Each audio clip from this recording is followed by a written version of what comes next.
ஒரு குட்டி கதை கேட்கலாமா? நான் ஆஸ்பத்திரிக்கு போயிட்டு வரேன் என்று சொல்லிவிட்டு அம்மா வாசலை கடந்தபோது தன் மனைவி மீது அவனுக்கு பயங்கர கோபம் வந்தது.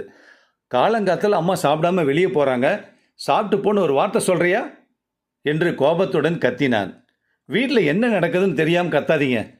டாக்டரு அம்மாவை காலையில் சாப்பிடாம தான் வெறும் வயிற்றோடு வர சொல்லியிருக்காங்க. ஏதோ டெஸ்ட் எடுக்கணுமா, அதுக்கு தான் சாப்பிடாம போகிறாங்க.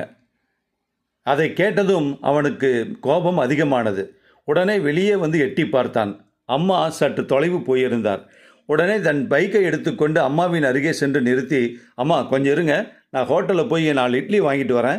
ஆஸ்பத்திரியில் டாக்டரை காமிச்சிட்டு டெஸ்ட்டெல்லாம் எடுத்து முடிச்சதுக்கப்புறம் நீங்கள் அங்கேயே சாப்பிட்ருங்க, இல்லைன்னா உடம்பு கெட்டுடும் என்று சொன்னான். அவனையே பார்த்து கொண்டிருந்து விட்டு அம்மா கூறினார், ஏண்டா அப்போ என்னோட மருமக கட்டி கொடுத்த இட்லி வீட்டு இட்லியை நான் என்னடா பண்ணுறது என்று கேட்டார்.